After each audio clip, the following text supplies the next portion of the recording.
Esta es la hora de la siesta. ¿Dicen ustedes siesta? Siesta.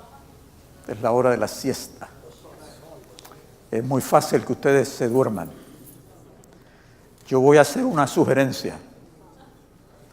Yo voy a autorizarlos a ustedes a tomar una siesta. Sí, esta es la condición. Si ustedes ven que yo estoy tomando una siesta. Ustedes se ríen. Un amigo mío, pastor, que trabajaba en la Asociación General, viajaba mucho como yo, y cuando vamos a otros países nos ponen a trabajar muy fuerte. Y él había estado trabajando por 2 días, viajando, yendo a lugares. Llegó a esa ciudad un miércoles, cansado, y el pastor de una de las iglesias de la ciudad le dijo a él: ven y predícame esta noche miércoles en la iglesia. Y él le dice: yo estoy muy cansado, no tengo fuerza, yo necesito descansar. Pero el pastor le insiste y él va a predicar. Y predicando se quedó dormido.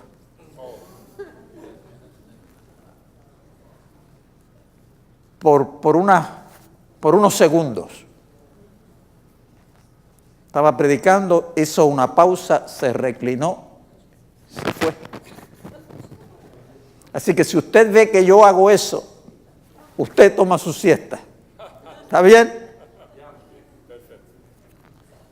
La Biblia es lo único que tenemos. La ciencia ayuda, la psicología ayuda, los campos académicos ayudan, pero finalmente esto es lo que nos da a nosotros esperanza, lo que le da significado a la vida. Y el interés de cada cristiano debe ser entender la Biblia. ¿Qué dice la Biblia? Entenderla. Y yo en 5 minutos le voy a decir cómo entenderla. Es muy fácil. No es complejo. Léala. ¿Me entienden? Lea la Biblia. Mientras más usted la lee, mejor la entiende. La Biblia tiene una forma de pensar. La Biblia, una forma de pensar. Y si usted la entiende, le resulta fácil entender la Biblia, la forma en que la Biblia piensa. Estamos hablando de escritores de otra cultura que Dios los usó para preservar su mensaje en el lenguaje de ellos, en las frases que ellos tenían. Y es importante que usted entienda eso. ¿Cómo lo entiende? Leyendo la Biblia. Mientras más usted la lee, más fácil es entenderla. Cuando usted la lee mucho y se dedica a estudiar un solo pasaje, pero usted la ha leído mucho y la conoce, y usted está leyendo ese pasaje, inmediatamente mientras usted lo lee, usted dice: oh, pero esto se parece a lo que escribió Isaías. Esto se parece a la historia del Éxodo. Y entonces usted establece conexiones que le ayudan a entender mejor la Biblia. La regla número 1 es: lea la Biblia. La mejor forma de entenderla. Lea la Biblia. Léala despacio. Cuando está leyendo, haga preguntas a usted mismo. ¿De qué es esta historia? ¿Por qué esta historia está ahí? Y usted trata de entenderla. Al principio no va a entenderlo todo. Siga leyendo. Lea. Lo segundo, para entender un versículo, un pasaje, la regla más importante: contexto. ¿Me entienden? los pasajes antes, los pasajes después, la historia que estaba antes. Usted la lee y la lee hasta que usted entiende el pasaje. ¿Lo entiende? No es complejo, sencillo. El Salmo 148. ¿Cuántas veces yo leí ese salmo antes de hacer el sermón? Yo no sé. Pero yo lo leí. No tuve tiempo esta mañana de decirle todos, pero lo primero que usted descubre es que el salmo está dividido en dos partes. Alaben al Señor en los cielos y luego alaben al Señor en la tierra. Y usted comienza a descubrir esos detalles que le facilitan a usted entender el Salmo. Usted se da cuenta que dice que el texto le va a dar razones para hacerlo. ¿Cómo usted descubre eso? Leyendo el texto y leyendo el contexto. El contexto es muy importante siempre. La forma más simple de entender un versículo es el contexto. Y por último, sepa lo que está leyendo. Usted abre la Biblia en Génesis y ¿qué usted está leyendo? La historia ¿de qué? De la creación. Una historia. Y después viene la historia de Adán y Eva. Historias, son historias. Usted la lee como una historia, tratando de entender para dónde me lleva esta historia. ¿Qué mensaje tiene esta historia? Pero si usted lee Proverbios, ¿qué está leyendo? Consejos. No es una historia lo que está leyendo. ¿Verdad que no? Está leyendo Proverbios. Consejos. Eso es lo que lee. Una de mis hijas una vez me preguntó, me dijo, papi, a veces hay libros difíciles en la Biblia. Yo quiero comenzar con algo sencillo. Yo le dije, lee Proverbios. Porque los versículos de Proverbios son unidades por sí mismas, unidades.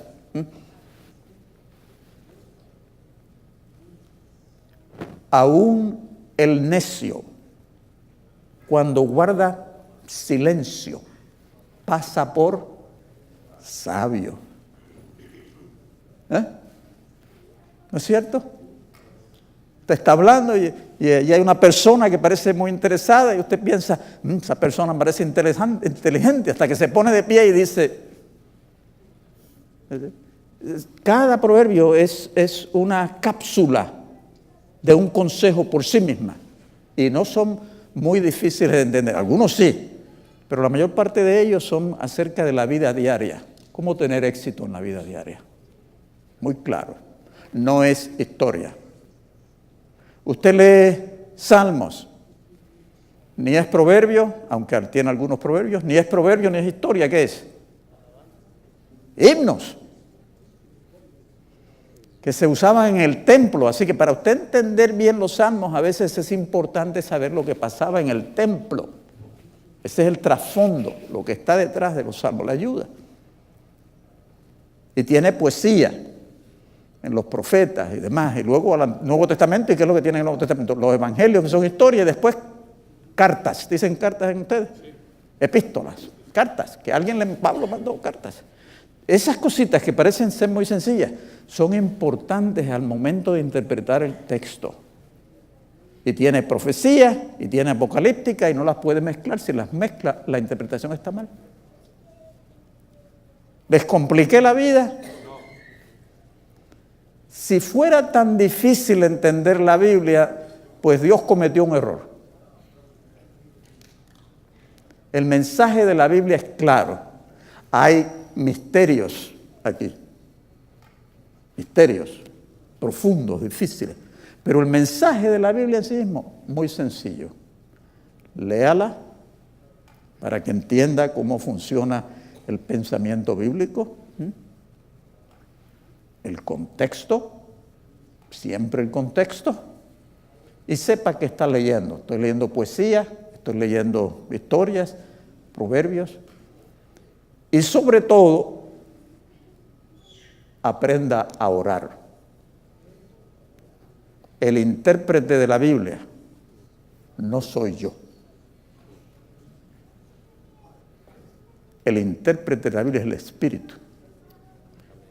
Si usted le pide ayuda, Él va a abrirle la mente mientras usted lee y va a facilitar el entendimiento. Con eso dicho, pues yo les digo, sigan leyendo la Biblia, síganla estudiando. Y esta tarde yo voy a tratar de contestar algunas preguntas. Para algunas yo no tengo respuestas y yo me alegro de no tener respuestas. Hay cosas en la Biblia que yo no entiendo y yo me alegro, porque eso significa que la mente que produjo ese material es un poquito más profunda que la mía. Y yo puedo entender algunas cosas de ellas, pero estoy en la superficie, porque son muy profundas. Otras son más sencillas y se pueden contestar fácilmente. Así que no se frustre si yo no tengo una contestación apropiada. ¿Está bien?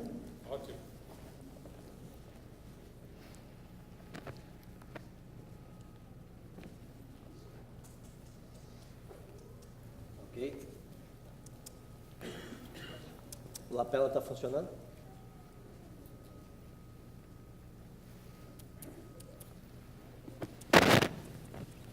Ok, tá saindo aí, não? Não?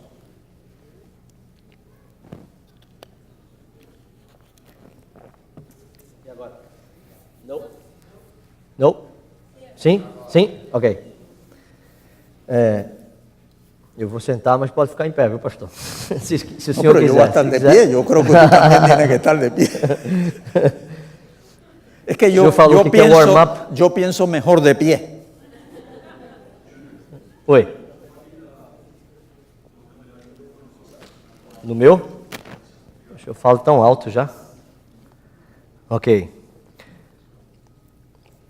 Bom, então vamos lá para aqueles que não estiveram pela manhã e para aqueles que estão nos assistindo agora pela internet. Sejam mais uma vez bem-vindos à programação daqui da Igreja Brasileira de Dallas. Temos um privilégio muito grande de ter o Dr. Rodrigues, Ângelo Manuel Rodrigues, conosco aqui. Ele foi 20 anos diretor do Instituto Bíblico de Pesquisa da Igreja Mundial e é uma bênção tê-lo aqui conosco. Nós recebemos algumas perguntas aqui, pastor, e eu quero ser bem fiel e leal à pergunta. Eu vou tentar falar devagar, porque eu sei que o senhor entende bem o português, mas se precisar de tradução, eu posso tentar falar um pouquinho de espanhol. Primeira pergunta, é uma pergunta bem comum. Para os dias modernos, qual o conselho bíblico sobre o uso de joias como necklace, earrings e outro tipo de joias? Esto es una pregunta de lo que nosotros llamamos estilo de vida cristiano. El estilo de vida cristiano. La Biblia pasa mucho tiempo, tiene mucho material sobre estilo de vida. De hecho, la Biblia tiene más material sobre cómo vivir estilo de vida que sobre doctrina. En el Nuevo Testamento, cuando Pablo iba a las ciudades y había conversos cristianos a Jesús, después de predicarle el Evangelio y aceptar a Jesús, el resto del tiempo Pablo lo pasaba explicándoles cómo vive un cristiano. ¿Cómo? En un país, en una sociedad pagana, ¿cómo vive un cristiano? Y las epístolas están llenas de consejos. Él estuvo en una ciudad, yo no quiero tomar mucho tiempo, pero tengo que decir esto. Él estuvo en una ciudad, no tuvo mucho tiempo allí con los conversos y se fue. Y desde lejos les envió una carta para explicarle cómo se vive la vida cristiana. Y él comienza a decirle, ámense los unos a los otros, traten bien a los esclavos, Pero se da cuenta que es mucho y les dice esto. Finalmente le dice, imítenme a mí. Imítenme a mí. ¿Está claro eso? Sean como yo fui. ¿Por qué? Porque ese es el único cristiano que ellos conocieron. Así que no debe sorprenderles a ustedes que la Iglesia Adventista tenga sugerencias, definiciones de lo que es la vida del cristiano. Y las tenemos en el manual de la Iglesia. E incluye allí orar, estudiar la Biblia, asistir a la iglesia, compartir el Evangelio, y entonces habla de cómo se viste y se adorna el cristiano, con sencillez, con modestia, y vienen las joyas.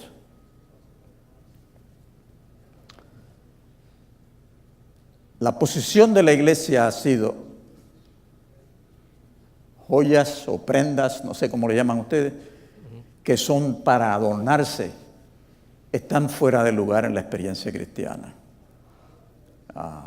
O prendas que tienen una función específica, está bien. Así que el aro de matrimonio, ¿le dicen así? Aliança. De alianza, es correcto. ¿Por qué?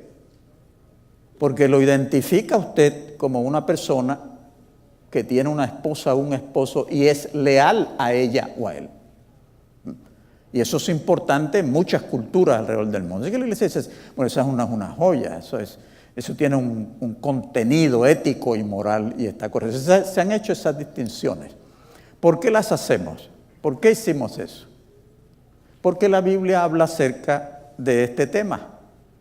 Ustedes tienen en portugués un librito que se llama El uso de las joyas en la Biblia, que lo publicó el Instituto de Investigación Bíblica, donde se analizan todos los pasajes bíblicos, se discuten, y ese libro fue traducido a varios idiomas, al portugués también. Yo no sé si alguno de ustedes lo tiene. ¿Alguno de ustedes lo tiene? ¿No? Usted tiene que conseguirlo. El título es El uso de las joyas en la Biblia. Y lo pueden conseguir en la casa publicadora en Brasil, debe tenerlo, ¿no? Así que hay una base bíblica. Cuando en el segundo siglo, después de los apóstoles, la norma que nosotros tenemos, el uso de joyas no para adornarse, era la posición de la iglesia cristiana. En el segundo, el tercero y hasta el cuarto siglo, la posición de la iglesia cristiana era la que nosotros tenemos. Y tenemos escritos de padres de la iglesia de ese tiempo, predicándole a las congregaciones y exhortándolas a no usar joyas, porque estaba la presión greco-romana, la cultura era muy fuerte y estaba entrando el uso de joyas a la iglesia. Y estos escritores predicaban, por favor, le decían, si usted quiere adornarse, decía Crisóstomo, le decía, usted quiere adornarse, pues adórnese con la humildad, decía él, adórnese con la sencillez, adórnese del amor, puro adventismo. Pero después del cuarto siglo, las joyas comenzaron a usarlas los líderes religiosos para definir su estatus dentro de la iglesia. Resultado, se fue ese elemento del estilo de vida. ¿Cómo regresó a la iglesia cristiana? Con la reforma. Particularmente los grupos que estaban, los reformadores radicales que estaban insistiendo en un regreso al Nuevo Testamento, ellos descubrieron esa norma cristiana y nosotros la hemos preservado. Ahora mismo la norma dentro del adventismo está en algunos lugares desapareció. Hay lugares donde ya esa no es una norma. Hay otros lugares indecisos y la iglesia sigue insistiendo que esto es bueno, que el Señor nos los dio para nuestro bien. Obrigado, pastor. Temos uma outra pergunta aqui em relação ao sábado. Há alguns que argumentam que com a mudança do calendário juliano, calendário gregoriano, o dia de observação ele se perdeu ao longo da história. E o que é que o senhor poderia explicar, ou como nós podemos contra-argumentar? E eu tenho uma segunda pergunta aqui em relação à observância do sábado, depois que o senhor explicar isso. Los arqueólogos nos han ayudado a nosotros bastante, porque nosotros tenemos documentos del tiempo de Babilonia, documentos no bíblicos, que dan fechas de cuándo sucedieron ciertas cosas. Y, por ejemplo, cuando Babilonia atacó a Jerusalén, la destruyó, el periodo aún intertestamentario, tenemos fechas. Y ha habido varios individuos que han tratado de ver cómo esas fechas pueden transcribirse al sistema de nuestro calendario, ¿no? Porque en la antigüedad se fechaba en base a el rey, el cuarto año del rey, el año número 20 del rey, o hubo un terremoto y a partir de ese terremoto cuentan años, no como nosotros, distinto. Así que se estableció una forma de correlacionar esas fechas con el calendario nuestro.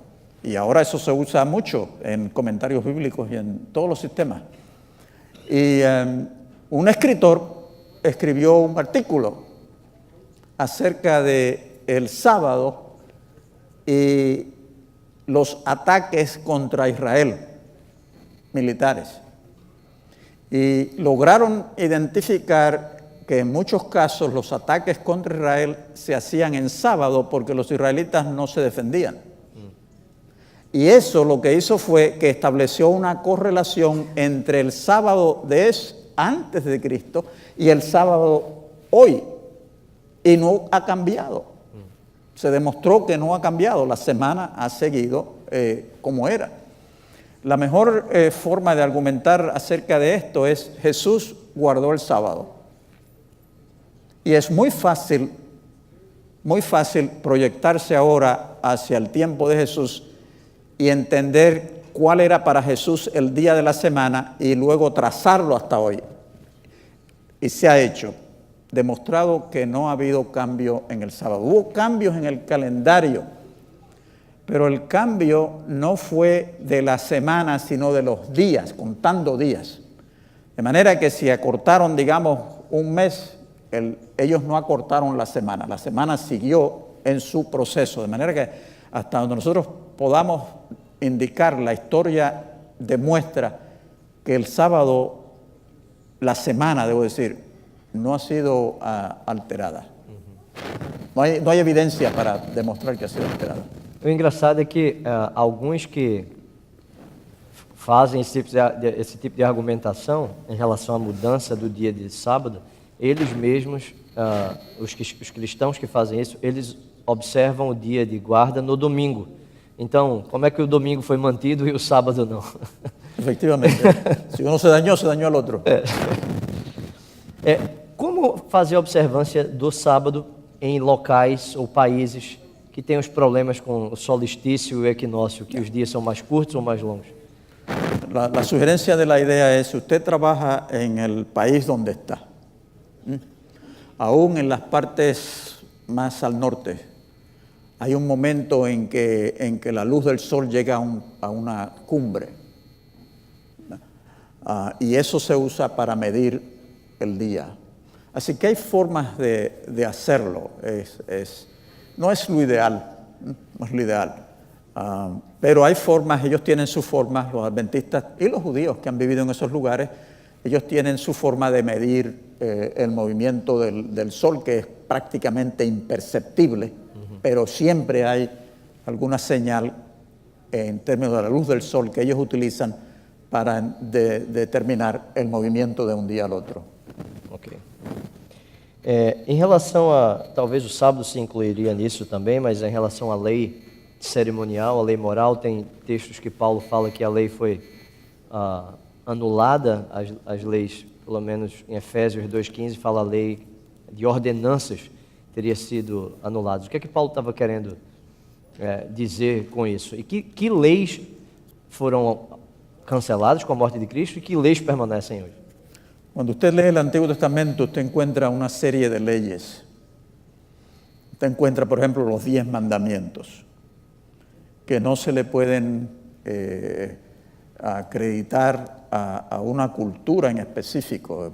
Los 10 mandamientos se convirtieron en una ley moral, que aún en el tiempo greco-romano, escritores no judíos se referían a los 10 mandamientos, porque es una ley, ¿qué diríamos?, constitucional, ¿no? Una ley fundamental para Israel y para la iglesia. Así que ahí te tiene una ley que son 10. No son 9, ni 8, ni 11, ni 12, son 10. Es un cuerpo de 10. Entonces usted tiene también leyes civiles relacionadas con la vida en la teocracia de Israel. La teocracia, ¿qué queremos decir con la teocracia? Cuando Israel salió de Egipto, ustedes tenían 12 tribus. En el Sinaí, esas 12 tribus se constituyen en un pueblo. Y el rey de ese pueblo es Dios. Eso es lo que se llama la teocracia. Dios es el rey de ese pueblo. Y le da a ellos leyes que tienen que ver con su relación con Él, tienen que ver con su relación los unos con los otros y con elementos sociales. Si usted tiene esclavos, ¿cómo va a tratar a los esclavos?, ¿no? Cuando vienen prisioneros de guerra, ¿qué va a hacer con los prisioneros de guerra? Estas son leyes definitivamente dirigidas a la vida de Israel en ese tiempo. Esas leyes son importantes porque aunque nosotros no tenemos leyes de esclavos, esas leyes tienen principios que usted los puede transferir a la vida de hoy para saber cómo tratarnos unos a los otros, dentro de la iglesia y fuera de la iglesia. Así que esas leyes sociales que eran limitadas a la teocracia todavía contienen principios importantes, que no podemos decir, bueno, aquí en Deuteronomio hay un número de leyes que tienen que ver con las leyes sociales, eso ya nosotros no necesitamos como cristianos, ¡rach!, y tirarlas. No, están ahí porque nos enseñan a nosotros cómo tratarnos unos a los otros en las sociedades en que vivamos. Entonces usted tiene todo un sinnúmero de leyes relacionadas con la adoración a Dios. Y tradicionalmente esas leyes se han conocido como leyes rituales, que tienen que ver con cómo se realiza el culto, la adoración, tiene que ver con los sacrificios, qué sacrificios se ofrecen, tiene que ver con el servicio diario y tienen que ver con el servicio del día de la expiación. Todas estas leyes están ahí. Todo con un sistema sacrificial, un sistema de sacerdotal, todo junto. Esas son las leyes rituales. Nosotros, de nuevo, vemos en esas leyes principios teológicos que son muy importantes. Usted no puede tirarlas porque ya Jesús vino, no. Por el contrario, el Nuevo Testamento va a interpretar todas esas leyes como un tipo de lo que Jesús iba a hacer. Y por lo tanto, las leyes son importantes para nosotros porque nos ayudan a entender la obra de Jesús, y la obra de Jesús nos ayuda a entender todo ese sistema. Pero el sistema en sí deja de funcionar porque el tipo vino, el antitipo vino y el sistema no funciona. Jesús lo anunció en Juan 4. Juan 4, Jesús está hablando con la mujer samaritana, ¿recuerdan? Uh-huh. Y entonces la mujer samaritana pone el tema de las leyes rituales. Bueno, el templo, aquí tenemos nuestro templo, y ustedes tienen el templo allá en Jerusalén. ¿Cuál es el lugar donde vamos a adorar? Sí, donde vamos a adorar, donde vamos a ofrecer los sacrificios. ¿Qué le dice Jesús? El tiempo viene cuando ni allá ni acá. O sea, Jesús está anunciando que el sistema sacrificial israelita va a terminar, y terminó con la muerte, la resurrección de Jesús. Si usted va a a Hebreos capítulo 10, versículo 1 en adelante, Pablo dice, estas leyes eran una sombra de lo que había de venir. Así que las leyes ya no se ponen en vigencia literalmente, porque el sacrificio de Cristo recoge el significado de ellas. Pero estudiar esas leyes nos ayuda a entender el plan de Dios a través de Cristo Jesús. Quizás isso é suficiente, não sei. Bom, espero que algumas perguntas chegaram sem nome, foram anônimas, então espero que as pessoas que tenham feito a pergunta estejam aqui e estejam prestando atenção nas respostas. Pastor Rodrigues, algumas pessoas, talvez principalmente aqueles que se convertem ao judaísmo, têm um certo tipo de argumentação falando que o Novo Testamento, que falamos que foi escrito no grego, eles falam que foram escritos no hebraico e com o Império Romano, ao passar ali a chegada de Constantino e outros líderes, isso foi um pouco alterado. Foram feitos alguns acréscimos, alguns ajustes. O que falar disso?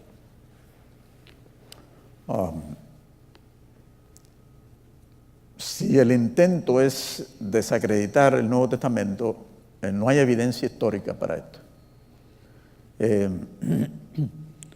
Nosotros tenemos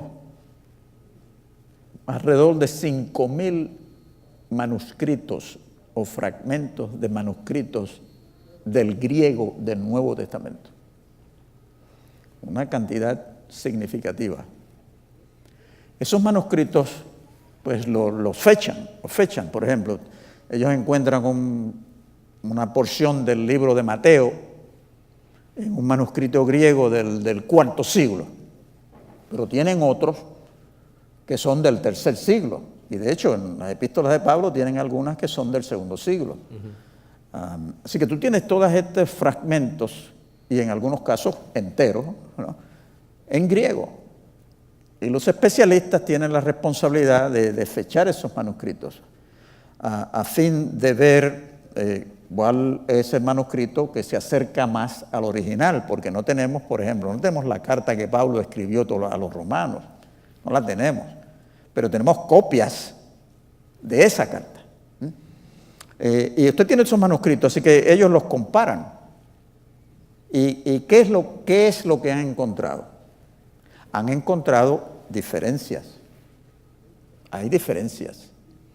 Pero las diferencias son, la gran mayoría de ellas, son insignificantes. Es que le añaden una conjunción, por ejemplo, le añaden la conjunción y, o le añaden una preposición de, por, o donde dice Jesús, a un escriba añadió Jesucristo. Eso es lo que usted tiene. No hay un solo cambio en los manuscritos que afecte ninguna doctrina bíblica. Ninguna. El pasaje más problemático en esto ha sido el de Primera de Juan, capítulo 5, donde dice, son 3 los que dan testimonios en el cielo, el Padre, el Hijo y el Espíritu Santo, y ellos son uno. Bueno, ese pasaje no está en los manuscritos griegos, no está. Y la pregunta es, ¿cómo llegó ahí? Bueno, se sabe cómo llegó ahí. Erasmo, uno de los, era católico, ¿no? Es uno de los primeros, si no el primero, que publica un Nuevo Testamento en griego completo. En lugar de tener manuscritos en rollos, él publica un Nuevo Testamento en griego. Y claro, pues antes de que él lo publique, pues la iglesia era la que le aprobaba o le desaprobaba. Este versículo está en manuscritos de la Biblia latina. ¿Están entendiendo? No griegos, Biblia latina. Y ellos, los católicos, le dicen a Erasmo, pero ¿por qué tú no tienes este versículo aquí? Y le dice, bueno, es que yo no tengo un solo manuscrito griego donde ese versículo esté, lo que yo tengo son del latín. Y no, esto es griego, yo no tengo evidencia de que eso lo escribió Juan. Y pues le ponen presión. Y él le dice, bueno, si ustedes me consiguen un manuscrito griego donde esté, yo lo incluyo. Bueno, encontraron un manuscrito griego. Le trajeron un manuscrito griego. No vamos a hablar de los detalles porque esto me están filmando ahí. Él le trajo un manuscrito griego que él mismo sabía que no era confiable, pero lo puso ahí. Hoy en día se conoce la historia y ustedes van a encontrar en algunas Biblias que ese versículo no está. O si está, tiene una nota donde dice no está en el original griego. Si usted tiene esos detalles, esos fenómenos, la mayor parte de las variaciones que hay entre estos manuscritos es lo que nosotros llamamos intentos de mejorar el texto bíblico hecho por los escribas, los que lo copiaban, que decían, bueno, yo voy a arreglar esto para que esté más claro, y le añadieran una palabrita o algo así, pero las buenas nuevas es, ninguna de esas variantes impacta ninguna doctrina cristiana. Esse é um dos textos em que as pessoas contestam no caso da doutrina da Trindade, né? Então, seria um dos textos que não pode ser nossa base para a prova, e sim toda uma teologia em cima do estudo da Trindade e do Espírito Santo.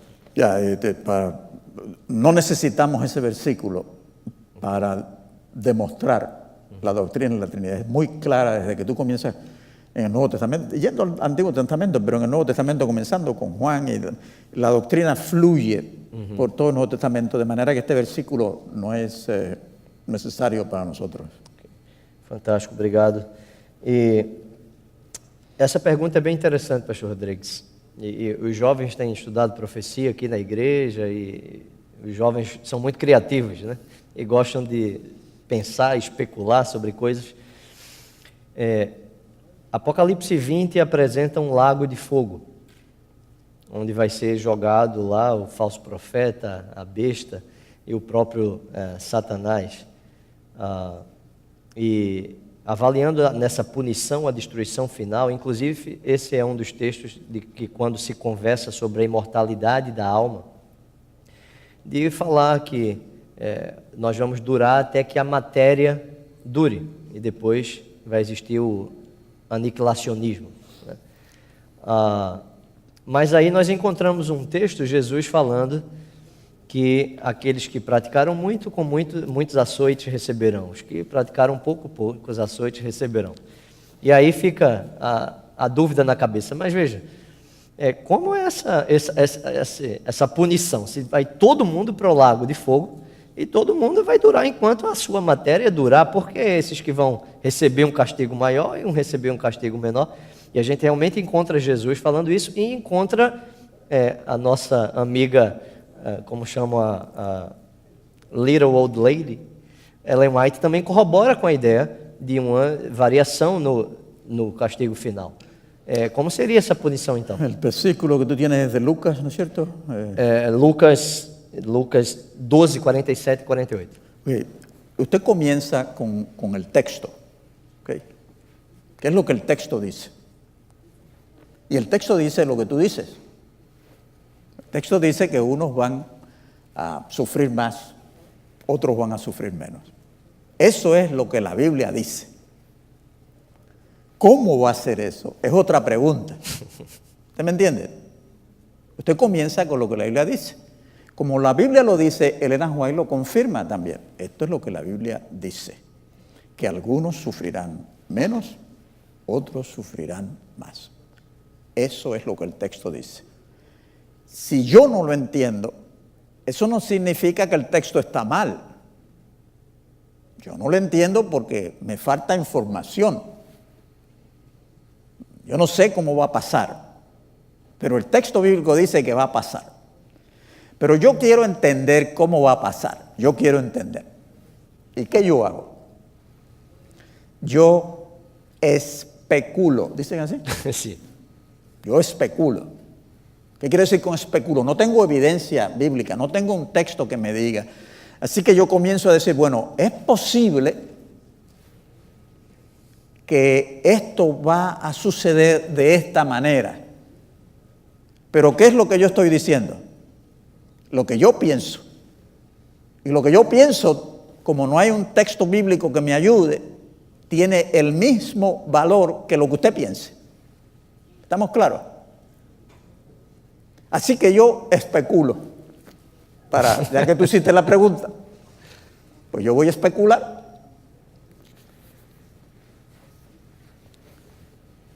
Ustedes tienen que tener cuidado cuando la gente especula, porque no todo el mundo es como yo que le dice voy a especular. Ellos vienen y le dicen, no, esto es así, así, así. Aham. Y usted tiene que estar alerta y decir, no, pero ¿dónde está la evidencia bíblica? No, es lo que me parece. Ah, eso es lo que te parece, estás especulando. ¿Okay? Así que yo voy a especular. Hay una sola persona, y esto es bíblico, hay una sola persona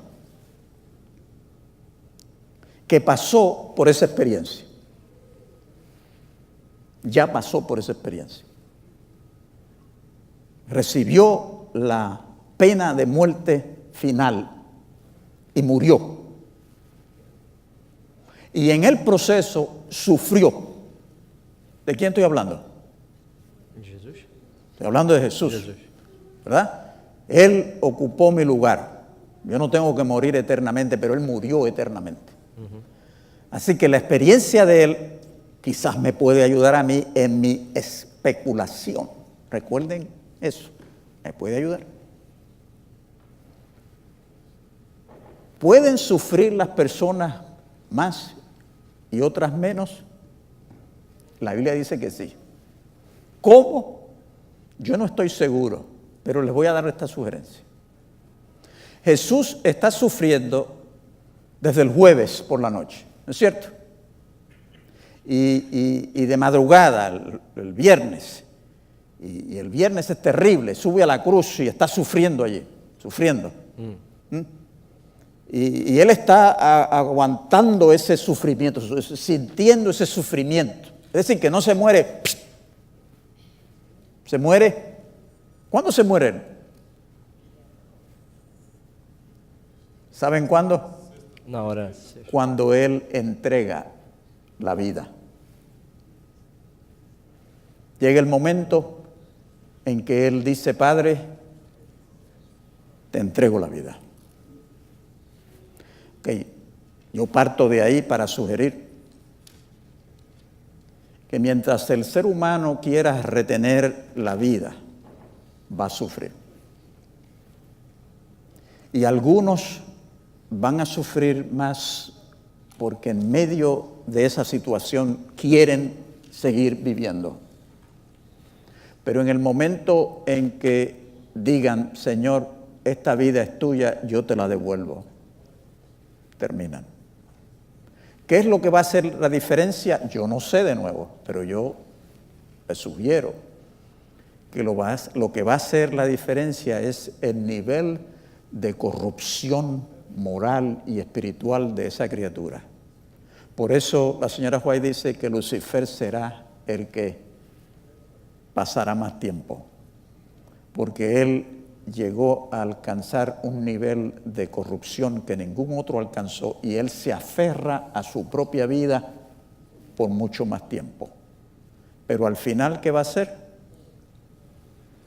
La va a entregar y morirá. Eso es lo que yo pienso. Yo no puedo probarle eso.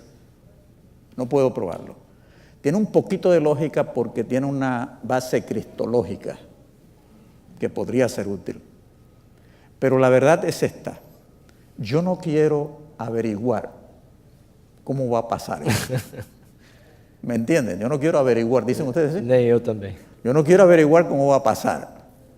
Yo quiero estar con los que viven sin pasar por el sufrimiento, porque antes de que me tenga que entregar la vida en esa ocasión, yo se la he entregado a Jesús ahora. Amén. Se la di a Él voluntariamente. Amén. Y es de Él.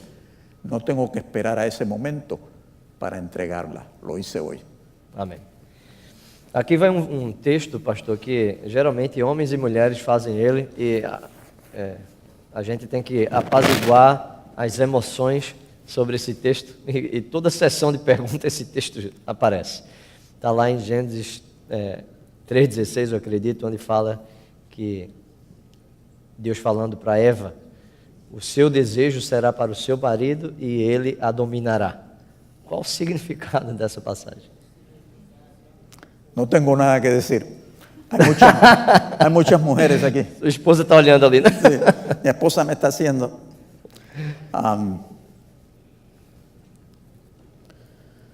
El pecado trajo separación de Dios, separación entre el ser humano y separación del ser humano con el mundo natural. Esa es la naturaleza del pecado. Esta mañana yo les hablé de fragmentos, lo que era una unidad, hombre y la mujer juntos con Dios. El pecado lo fragmenta y ahora está separado de Dios y están separados el uno del otro. Así que Dios, para resolver el problema de la separación de Dios, Él en el capítulo 3:16 le anuncia a Adán y a Eva que vendrá de la simiente un Salvador que los unirá de nuevo. ¿Cómo sobrevivir? ¿Cómo coexistir los dos? Mientras tanto, ¿cómo? Y ahí es donde viene el pasaje de que la mujer vivirá en un nivel de sometimiento al hombre. Si ustedes leen la señora White, ella dice que este fue el mejor método disponible para preservar la institución del matrimonio. ¿Okay? Y entonces ella procede a hablar de cómo era este sometimiento, un sometimiento basado en amor, en respeto mutuo, ¿no? De esa manera es que ella habla. Y ella procede también a decir que lamentablemente en la historia del ser humano esto se explotó, se dañó, se contaminó y el hombre se convirtió en un amo, dicen ustedes amo, el amo de esclavos, un amo que abusó y maltrató a la mujer, y esa ha sido la condición hasta hoy en día. La historia de la mujer, hermanos varones que están aquí, la historia de la mujer es una de las historias más tristes en la historia humana. El abuso que ha habido contra la mujer en todas las culturas, con pocas excepciones, donde usted tenía un matriarcado en lugar de un patriarcado, con pocas excepciones, la historia de la mujer ha sido una de abuso físico, sexual y psicológico. Y en algunos de nuestros países latinoamericanos todavía usted encuentra eso con el machismo, no sé cómo le llaman ustedes, pero nosotros en español le llamamos el machismo. Machismo. Donde se abusa a la mujer en una forma terrible. Y si usted va hacia el oriente, en estas culturas orientales, la mujer vale menos que, en algunos casos, que el valor que tiene un caballo. Así que a mí me parece que la Iglesia Adventista tiene una responsabilidad en esto. Y tiene la responsabilidad de crearle conciencia al ser humano alrededor del planeta de que la mujer fue hecha también a la imagen de Dios. Y que debe ser respetada, debe ser honrada, debe ser amada, debe ser tratada como un igual. Porque el hecho de que Dios la sometiera no cambió la naturaleza de la mujer como igual. Ella y Adán tenían la naturaleza, la imagen de Dios en ellos. Así que hay mucho trabajo que hacer con esto, aún dentro de la Iglesia Adventista. Estudios hechos dentro de la Iglesia han indicado que tenemos esposos que son abusivos, físicas, psicológicas y sexualmente. Es una tarea que tenemos delante muy fuerte. ¿Usted quiere leer algo positivo sobre eso? Vaya a Efesios, donde Pablo habla, sí, la mujer está sometida al esposo, pero ¿qué hace el esposo? Tiene que amarla. ¿Cómo la ama? Como Jesús amó a la iglesia. Oye, usted quiere ver algo que de pronto esta relación se sube al nivel de la relación entre Cristo y su iglesia. Dentro del adventismo no puede haber este abuso con la mujer en ningún nivel, porque el reto que tenemos es de amarla como Cristo amó a la iglesia. Y quizás, si nosotros como adventistas comenzamos a promover esto más, puede que tengamos un impacto. La Asociación General, el Departamento de Ministerio de la Mujer, ha estado promoviendo un programa que se llama Stop it, no. Stop It. Stop It. Deténlo. Y alrededor del mundo, en África y en otras partes del mundo, está teniendo un impacto, porque en muchos de estos países en África La iglesia adventista es una iglesia bien reconocida, o sea, que tiene una influencia grande en la cultura y está teniendo un impacto bastante fuerte. Y el Ministerio de Mujeres está involucrada también en algunos países en enseñar a las mujeres a leer para que liberarlas un poco, ¿no? Y el resultado está siendo muy, muy positivo. Y quizás aquí nosotros podamos hacer algo porque en Estados Unidos está involucrado en el tráfico de mujeres, y que es muy triste. Pero hay tráfico de mujeres aquí, no solamente en el así llamado tercer mundo. Então, o termo ali apresentado, dominar, deveria ser analisado à luz do que Paulo apresenta. O dominar ali seria a submissão dada da forma que Paulo apresenta ali, né? Da relação entre igreja y Cristo. Ese es el modelo, es decir, una relación que ha sido redimida. Cuando Cristo nos redime, nos salva, no solamente me salva a mí, sino que salva al matrimonio, salva la institución del matrimonio y redefine cómo es esta relación. No tanto que la redefine, sino que restablece el plan original de Dios, que esto se va a hacer en un contexto de amor. La mujer se somete en el sentido de respeto mutuo, uno respeta al otro, ¿no? La mujer es fiel al esposo, el esposo fiel a la mujer, se aman, juntos toman decisiones. En este caso de decisiones, la verdad es que las mujeres son las que toman la mayor parte de las decisiones. Nosotros los hombres solamente decimos sí. Pero el fenómeno persiste de que en momentos críticos a menudo los esposos asumen violencia física y de otro tipo.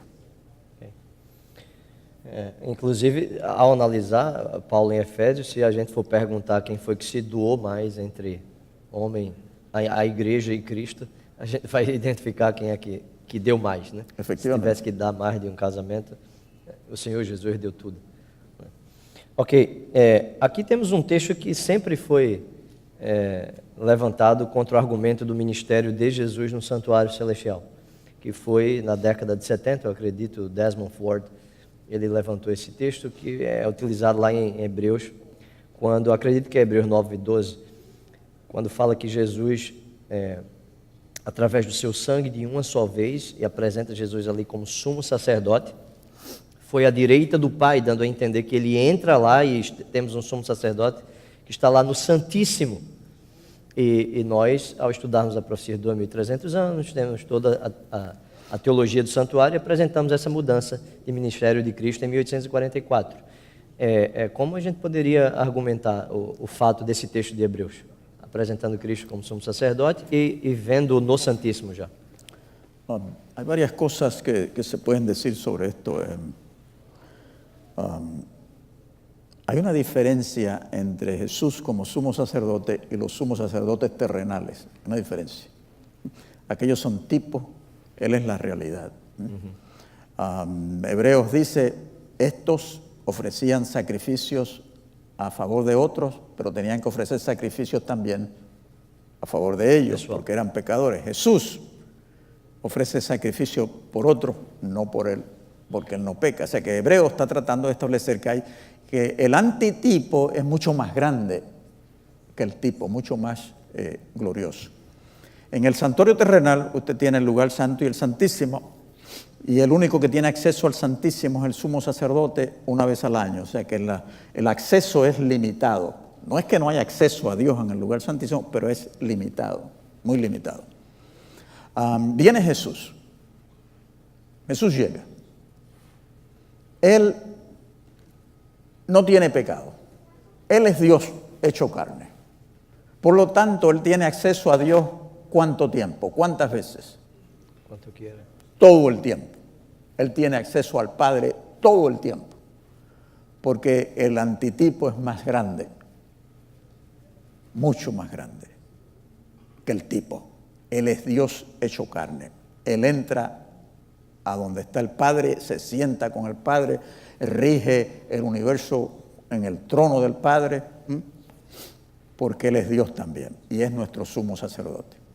¿Qué es lo que sucede entonces en el 1844? Si ustedes van a Daniel 7, ustedes se darán cuenta que Daniel 7 habla del juicio final. Y dice que Daniel estaba mirando en la visión y vio al anciano de días que entró. Este es un lugar donde no estaba, el padre no estaba allí. Él entra a este lugar y Daniel lo ve, se pone en trono, se sienta. Y entonces, ¿quién lo sigue? El Hijo del Hombre llega a ese mismo lugar. Así que, indiscutiblemente, en el templo celestial hay distinciones de espacios. Dios se desplaza de un lugar a otro. Eso no quiere decir que estaban separados, estuvieron juntos todo el tiempo, pero en el momento de 1844, cuando va a comenzar la primera fase del juicio final, ellos se mueven, van a un lugar, y nosotros hemos interpretado ese lugar como el lugar que Santísimo. Eso no quiere decir que antes el Padre y el Hijo no podían estar en ese lugar, podían estar cuando fuera, pero ahora van allí a realizar una labor específica que allí se realiza. En nuestro sistema, diríamos, este es el centro de cómputos.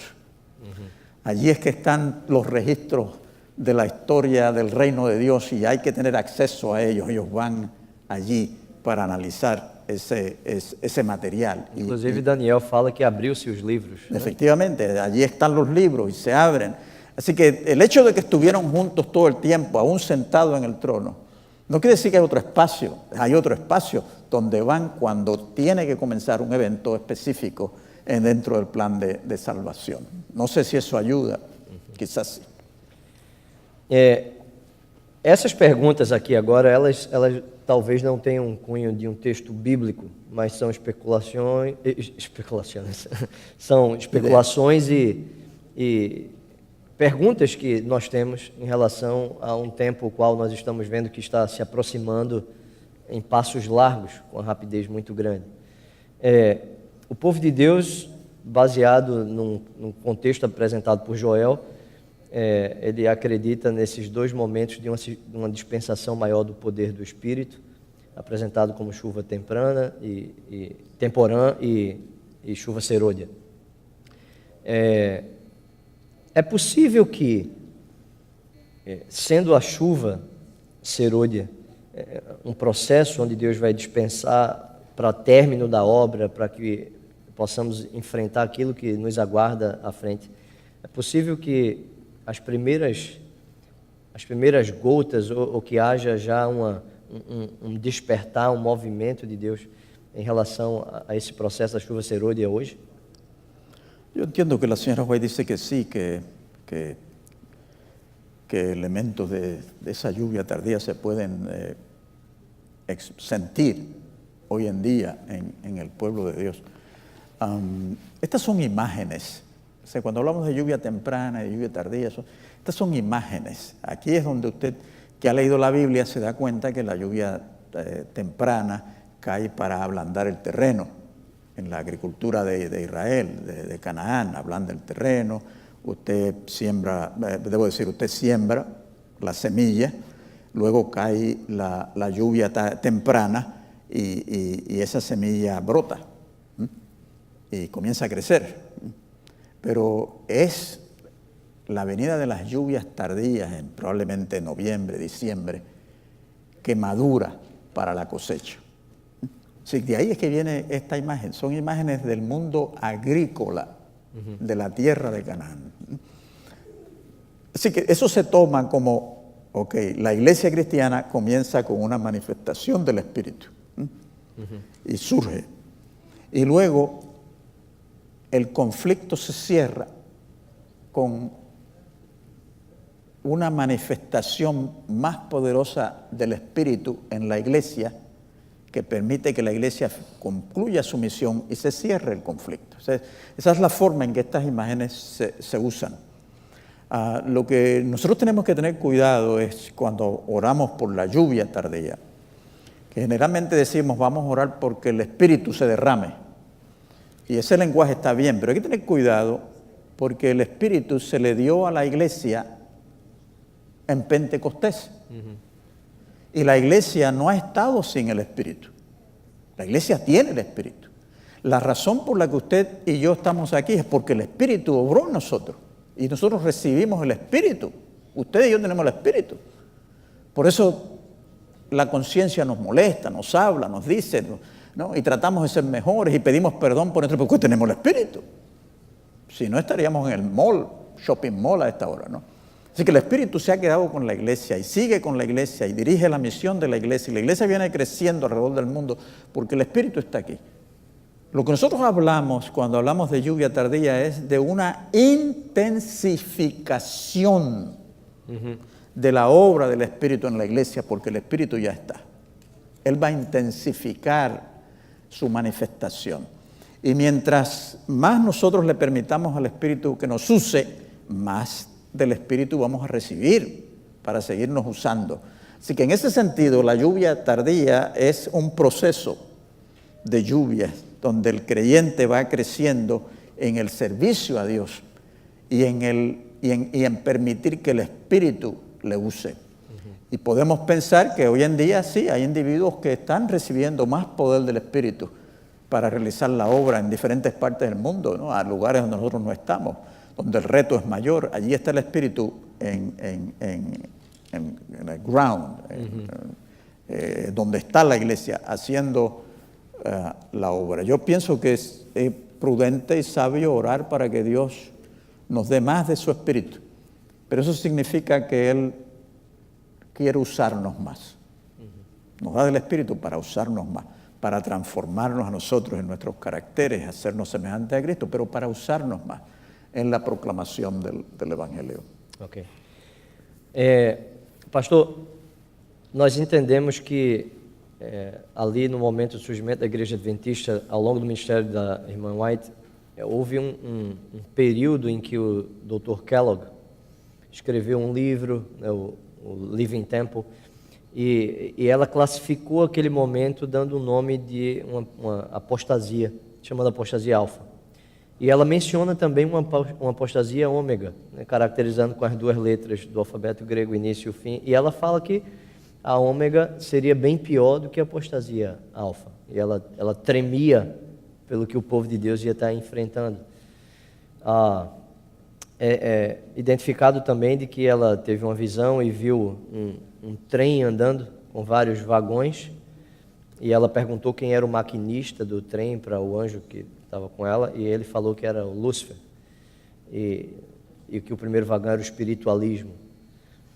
É possível que hoje nós já estejamos, talvez, presenciando, de certa forma, a apostasia ômega entre a Igreja Adventista? Como o senhor classificaria o que é a apostasia ômega, como ela vai se desdobrar e na verdade, também como lidar com essa situação? Já ligando a isso, eu queria também acrescentar a questão da igreja emergente. Ela está envolvida com a apostasia ômega? O que é que a igreja vê desse novo movimento de igreja, de adoração que acontece?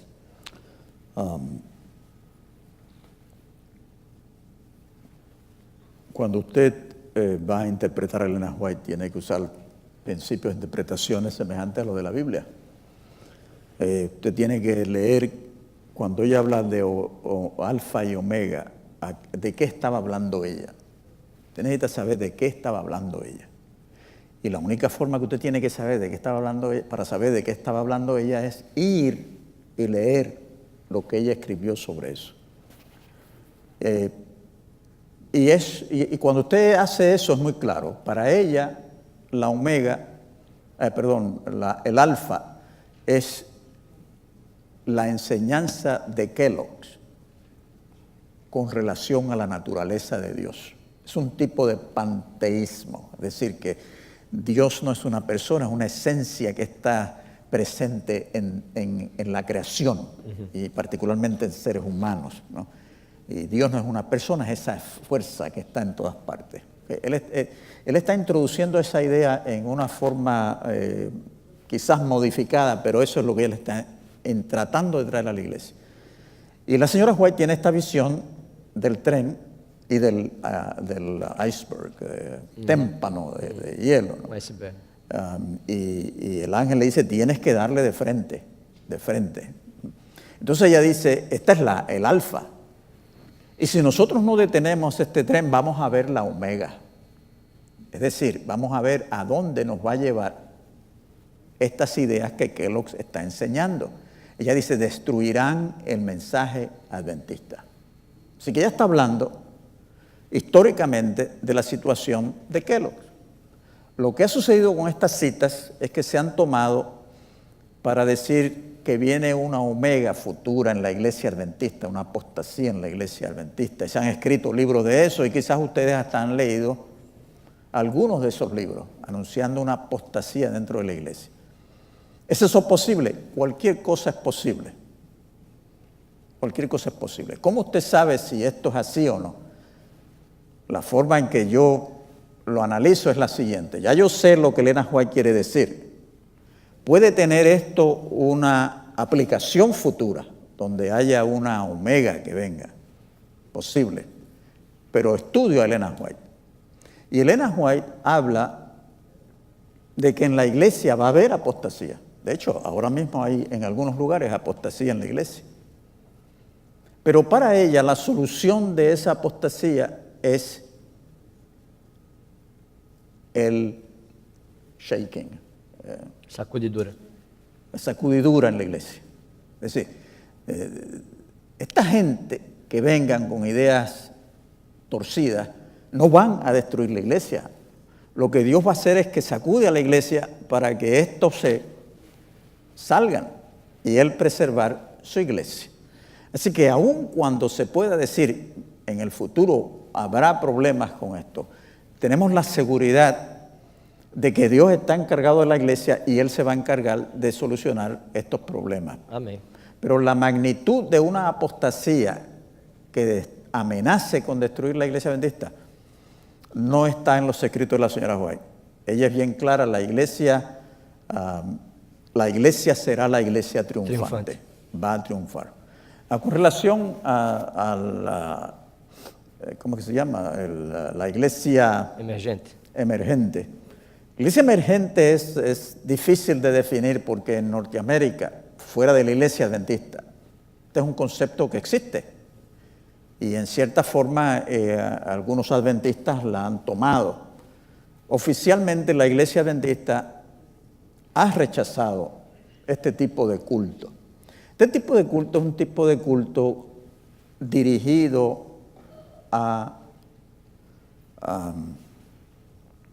al postmodernismo. ¿Okay? ¿Qué es el postmodernismo? El postmodernismo es una forma de pensar que está controlando las mentes del ser humano casi alrededor del planeta. Antes de que llegara el postmodernismo, los seres humanos pensaban que por medio de la razón uno podía encontrar la verdad. Uno podría encontrar la verdad. Este postmodernismo dice no hay verdad. Cada persona tiene su propia verdad y todos vivimos así. Usted lo ve en la televisión, en los programas de televisión, en todas partes usted ve la idea, bueno, esa es tu idea. Y para ti está bien, y yo no te la critico. Pero para mí esta es la verdad también, es otra distinta. Así que hay una pluralidad en la ausencia de una verdad absoluta. Así que ese pensamiento que permea la cultura y la sociedad y la filosofía se ha incorporado a este sistema de la iglesia, se me va la palabra de nuevo, la iglesia emergente. Y es una iglesia donde usted puede ir con su verdad personal. Y el otro puede venir con su verdad personal. Y todos adoran juntos y nadie critica a nadie. Aún usted puede venir si no es cristiano y adorar juntos. O sea, ahí se ha perdido el mensaje, el evangelio se ha perdido. Porque no hay evangelio que se aplique a todo el mundo. Eso usted lo tiene en un grupito extremadamente pequeño de adventistas, particularmente en Norteamérica. Fuera de Norteamérica esto no es una crisis, esto no es un problema. De hecho, no es una crisis en Norteamérica, no lo es. Es algo que existe aquí y allá y que es cuestión de tiempo para que se desintegre con la ayuda de Dios. Así que ahí yo no veo un problema muy serio. El problema de la iglesia que va a exigir el zarandeo es mayormente que la iglesia no está viviendo a la altura del mensaje que tiene. Y eso va a sacudir la iglesia. Necesito agua. Sim. Eu tenho 3 perguntas, mais ou menos aqui, 4, para a gente partir para a sua experiência lá, porque tem 2 coisas que eu gostaria de perguntar, além da questão do Vaticano.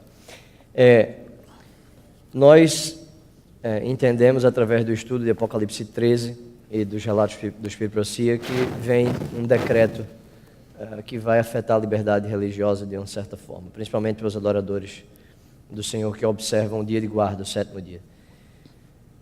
Como organização adventista, pelo menos vocês que trabalham com um alto nível de liderança da igreja, qual é a ideia, o conceito de o que vai ser a igreja a partir desse processo, como a obra vai ser terminada, o que acontece, como a instituição, o que passa a fazer, que orientação? ¿Existe algún concepto, alguna conversa que...? Realmente no existe. Oficialmente no hay nada que la Iglesia ha pronunciado sobre esto, ¿no? Es obvio que en el momento de crisis final la organización no va a funcionar como funciona ahora. Yo supongo que el edificio de la Asociación General se cerrará, las divisiones se cerrará, porque pues no hay, la libertad religiosa va a ser coartada, ¿no? Va a ser eliminada. Así que la forma en que lo hacemos es distinta. Si ustedes toman países como Rusia, como fue Cuba hasta hace poco, es sorprendente que la iglesia sigue funcionando en oculto. Y hay pastores, pastores que se mueven de aquí a allá y cuidadosamente visitan a los hermanos de la iglesia y ellos en secreto se reúnen. Así que este modelo yo pienso que va a seguir, va a continuar al riesgo de vidas, ¿no? Vamos vivir un segundo Atos, entonces, Hechos. Efectivamente, regresamos a eso, pero la estructura organizacional que tenemos difícilmente va a funcionar. ¿Y qué va a pasar? Pues la iglesia sigue en las manos del Señor. Por eso es que usted va a tener una manifestación del Espíritu Santo más grande, porque en esos momentos el Espíritu Santo no va a poder obrar a través de un sistema visible, y Él va a estar con nosotros, dirigiendo a su iglesia donde ésta se encuentre y en la condición en que se encuentre. Es interesante que si usted lee el librito El conflicto de los siglos, en los últimos capítulos, prácticamente la señora White deja de hablar de la organización adventista y habla del pueblo de Dios. El pueblo de Dios esparcido por la tierra bajo la supervisión y la coordinación directa del Espíritu Santo. Yo creo que será un tiempo maravilloso para la iglesia. El mejor tiempo de la iglesia será probablemente ese. Pastor, nós estamos vendo aí o crescimento do ISIS. Existe alguma implicação profética para esse grupo? E como será o crescimento muçulmano no mundo? E agora a gente tem uma espécie de uma ramificação do muçulmano, que é um radicalismo exacerbado. Profeticamente a gente consegue encaixar isso de alguma forma ou não? Usted encuentra algunos adventistas que sí piensan que esta situación en el mundo islámico es profética y han hecho interpretaciones de Daniel 11, los versículos 40 al 45, y han dicho aquí lo que tenemos es una predicción de que el Islam va a atacar al papado en una guerra, pero el papado va a reaccionar y va a pelear contra el mundo islámico y va a derrotar al mundo islámico. Estas son especulaciones. Ellos no le dicen que es especulación, ellos le dicen que la Biblia dice, pero no lo crean, es especulación. Así que ¿cómo ve la iglesia esto? La iglesia sigue predicando lo que siempre ha predicado. Escuchen bien, al final, en el conflicto final, usted va a tener dos grupos. no va a tener tres. Usted va a tener el remanente, el pueblo de Dios, leal a Cristo, y va a tener la coalición que los demonios, los tres demonios del capítulo 17 de Apocalipsis, que van a todos los reyes de la tierra y los congregan para una batalla contra el Cordero. Eso es todo lo que va a tener. Dos coaliciones, una formada por el mensaje de los tres ángeles, otra formada por el mensaje de tres espíritus de demonios. Es una coalición, la palabra que tienen ustedes. Una coalición. Dos, una con Cristo, una contra anticristo. Usted no tiene una tercera, el mundo musulmán, no.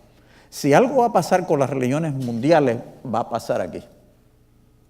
El espiritualismo va a crear una unificación. Pero yo le aseguro a ustedes que muchos de estos que están en el mundo de religiones no cristianas, muchos de ellos van a formar parte del remanente también.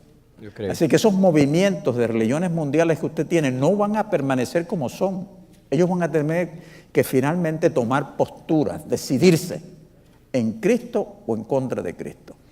Y lo que va a producir en el campo de los tres espíritus del mundo, lo que va a producir esa unificación es el espiritualismo. El espiritualismo. Hay una cita en los escritos de la señora White que yo no tengo conmigo, no la tengo aquí conmigo, donde ella habla que cerca del fin habrá manifestaciones visibles de deidades paganas. Es una predicción un poquito, no la desarrolla, ¿no? Pero piense usted, si Lucifer va a pretender venir como si fuera Cristo, ¿no sería extraño, vamos a especular, que él también aparezca como uno de los líderes de esas grandes religiones del pasado, contribuyendo a engañarlos? Pero muchos de ellos se darán cuenta del engaño y encontrarán refugio en el remanente. Ese es el cuadro profético que nosotros creemos Apocalipsis ofrece. Este asunto de ISIS es distracción. Es distracción. No se preocupen por eso. El Señor se va a encargar de eso. Tenemos una visión profética clara, sabemos hacia dónde el Señor está dirigiendo su iglesia.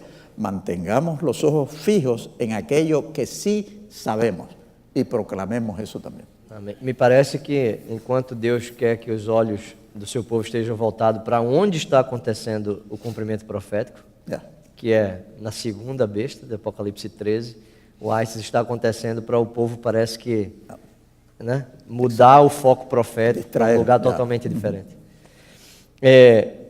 Pastor, é o seguinte, abro para algumas perguntas, porque a próxima pergunta que eu vou entrar é a sua experiência lá, e aí eu quero lhe deixar à vontade, a não ser que me dê curiosidade de perguntar algo a mais, enquanto o senhor estiver falando sobre a experiência no Vaticano, porque é bastante interessante. Alguém quer fazer alguma pergunta aqui?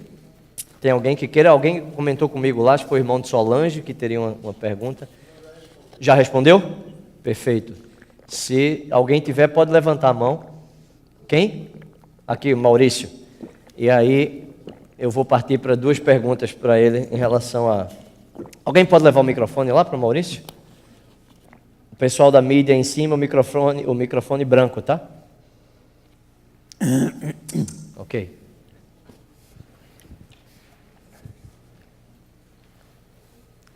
Maurício, por favor.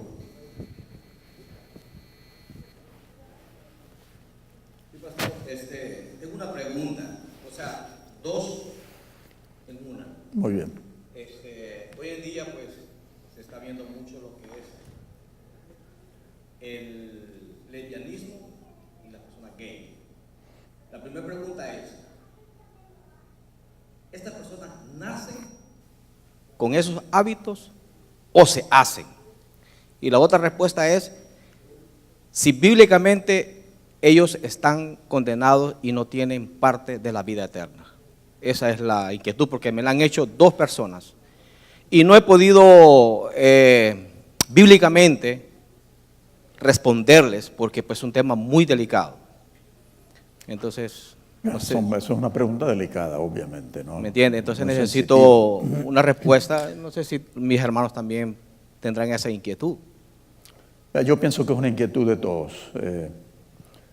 Por primera vez aquí en Estados Unidos, la Iglesia Adventista está confrontando, aparte de las leyes dominicales, está confrontando legislaciones que van en contra de la Biblia. Con las leyes dominicales nosotros logramos que se respetara el sábado y que no se forzara a nadie a guardar el domingo. Y eso ha estado muy bien. Así que no hemos tenido ningún problema serio como iglesia con las leyes dominicales, pero con esta ley, las leyes que se están poniendo ahora de derechos iguales para homosexuales, la iglesia se encuentra en una situación de tensión y hay que ver cómo estas leyes se van a desarrollar y se van a imponer para ver cómo la iglesia va a reaccionar a esto. Hasta ahora la posición de la iglesia es bien clara.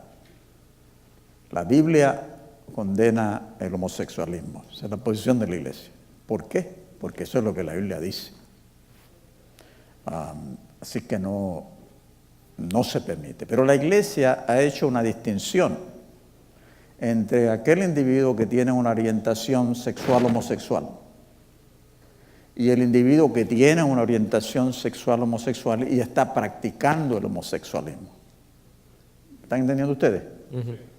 Uno tiene estas tendencias, pero dice, no, yo le voy a servir al Señor, yo voy a ser leal a Él y no voy a entrar a practicar el homosexualismo. El otro dice, no, yo soy así y punto.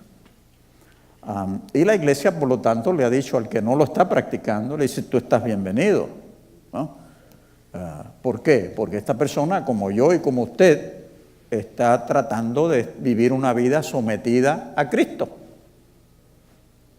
Así que tiene espacio en el banco de la iglesia para donar con nosotros porque él y yo estamos luchando juntos con nuestro Señor. El que practica, le decimos, no, la iglesia es un lugar de sanidad, tú estás bienvenido, nosotros te queremos muchísimo, aunque tú estés viviendo esa vida, no te odiamos, no tenemos derecho a odiarlos. No.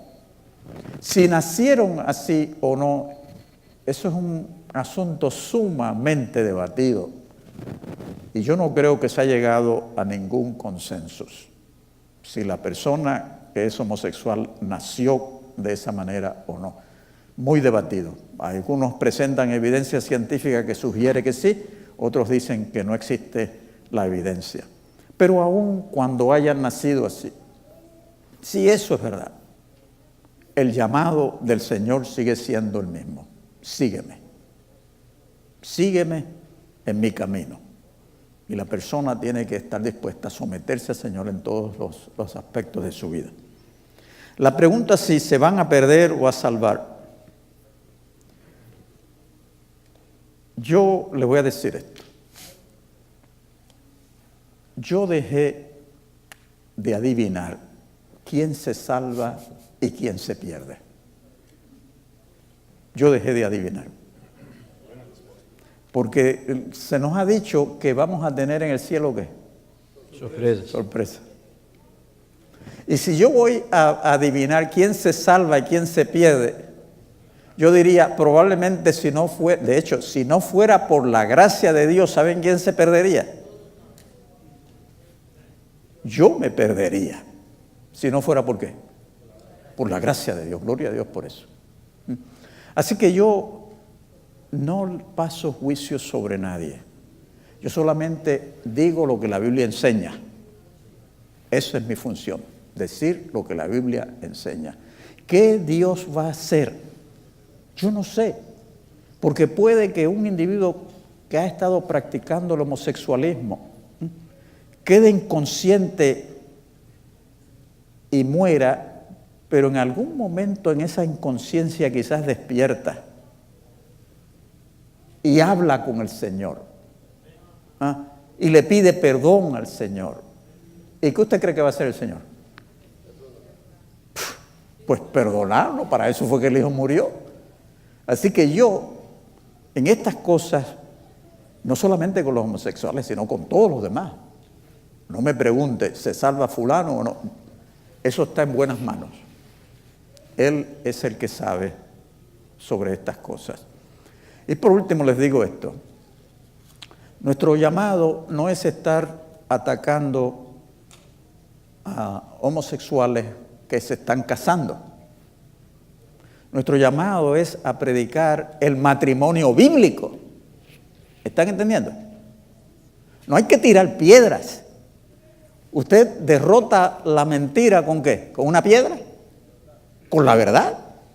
Así que usted predica de la belleza de la institución del matrimonio en el Edén y el plan que Dios tiene para el ser humano. Y no tiene que herir a nadie. La gente entiende. El Evangelio lo escuchan y el Espíritu los impresiona. Ellos tienen que tomar sus decisiones.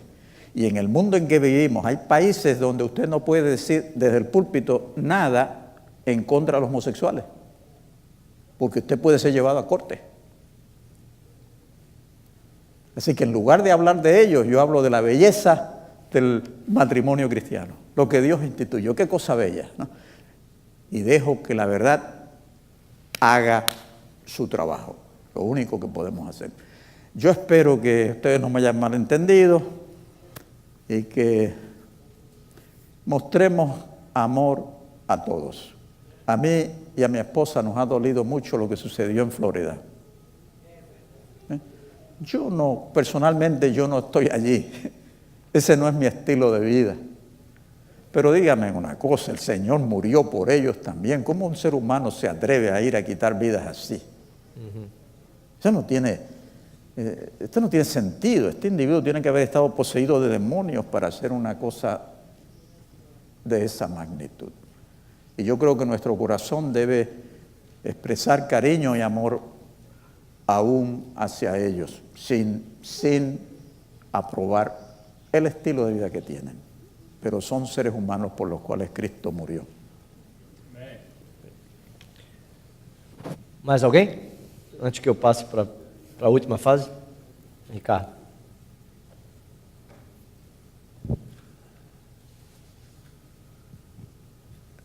Não, no passado, a morte dos cristãos era semente para proclamar o Evangelho.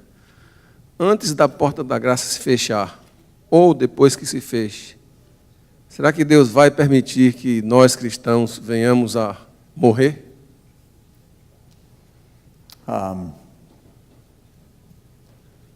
Bueno, Apocalipsis habla de que hay un decreto de muerte. Así que la posibilidad de mártires antes del cierre de la gracia es real. Pero no hay que esperar allá. Hay mártires adventistas hoy en día. Hermanos y hermanas en países donde hay tremendas limitaciones a la libertad religiosa, que han sido asesinados por ser adventistas cristianos. Nada más. La única razón. El mundo protestante, aún católico, han pasado por esa experiencia. Cientos de cristianos están muriendo, siendo asesinados. Razón, la fe cristiana, la única que tienen. La posibilidad que cuando se esté por cerrar el tiempo de la gracia, un poco antes, haya mártires, ya, es lo más probable. Pero hay que pensar en la experiencia de los mártires cristianos de los primeros siglos y el testimonio de aquellos que estaban allí. Y cómo estos cristianos morían cantando y alabando a Dios. Es decir, que Dios nos capacita para pasar por esa prueba. No te digo, ¡ay, qué cosa horrible! Es horrible morir de esa manera. Pero lo hermoso es que el Espíritu está allí, sosteniéndonos para dar un testimonio al mundo de que nuestra relación con Cristo y con la verdad que Él trajo es mayor que el sufrimiento humano. Y lo damos todo por Cristo. Oremos para que estas cosas se limiten y si posible no haya mártires, pero es muy posible que haya. Sí. Alguém mais? Não? Eu tenho outras perguntas ali, mas eu tive que juntar algumas e escolher algumas. E eu mesmo tenho outras perguntas que eu vou deixar para... Eu vou mandar um e-mail para ele, para não tomar tanto tempo aqui agora. Mas, Dr. Rodrigues, eu assisti um vídeo... o título não era nem esse, não era nem a sua ida ao Vaticano. Eu sei que isso deu muito comentário na época, né? Alguns comentaram falando, a Igreja Adventista está participando do ecumenismo, ou a Igreja Adventista está se curvando ao catolicismo, ou coisa parecida. Mas acabou que ali no vídeo o senhor teve que explicar algumas coisas, algumas reuniões que tiveram, entre elas um diálogo interdenominacional, interreligioso, com luteranos também. E o senhor, em um outro vídeo, citou, inclusive, eu posso estar enganado, mas o senhor citou que já colocaram, em lugares que o senhor foi pregar, colocaram armas no senhor. Como foi que isso aconteceu antes do Vaticano em si? Porque o senhor não contou na pregação e eu fiquei curioso. Eu disse, como foi esse episódio aí? Colocaram armas? Foi a Rússia? Foi algum país que estava totalmente fechado? Ou na época um país comunista? Ou foi recente isso? Bueno, yo no voy a decir el país, pero sí, Sí. Uno viaja y como les dije esta mañana, hay sistemas de seguridad y la gente está muy nerviosa, así que uno trata de actuar en la mejor forma posible para evitar situaciones como estas, ¿no? Pero suceden. Yo debo decirles que cuando yo pasé por esta experiencia, yo no estaba nervioso. Yo estaba muy tranquilo, yo estaba al servicio del Señor y yo entendí que lo que había era un mal entendimiento, ¿no? Lo único es que yo no me puedo comunicar con estas personas, son soldados, no conozco su idioma, ellos no conocen mi idioma. Yo solamente le levanto las manos y le indico que quiero sacar de mi bolsillo el pasaporte. Ellos no saben lo que yo voy a hacer, pero yo les apunto. Y meto la mano y saco el pasaporte para que sepan que soy extranjero. Y ellos lo miran, pero eso no dice nada. Y cuando yo estoy así, entonces el individuo que venía a recogerme, a buscarme al aeropuerto, llega. Y corre y me ve en esa situación y le habla a los soldados, y entonces los soldados bajan las armas. Y yo no sé qué le dijo él, pero él le dijo algo, que yo era ministro adventista, ¿no? Y entonces fui con ellos al lugar que había de ir para los papeles. Para mí eso no fue nada serio. El Señor estaba con uno, así que yo no sé si de esto era que tú me estabas hablando. Sí, sí. Pero realmente mi experiencia al viajar alrededor del mundo ha sido muy positiva. Muy positiva. El Señor ha hecho maravillas. Olá, queridos amigos e irmãos que nos assistiram pela internet. Estamos muito felizes porque vocês estão nos acompanhando. Torcemos para que as mensagens espirituais apresentadas aqui, os louvores que são feitos, alcancem o coração de cada um de vocês. Queremos convidá-los que no próximo sábado, às 10h45 da manhã, vocês nos acessem de novo para participar junto conosco desse culto de adoração. Também vá à nossa página no Facebook e coloque um like lá, porque assim você fica sabendo de todas as programações que acontecem aqui em nossa igreja. Enfim, que Deus abençoe a todos e que tenham um feliz sábado.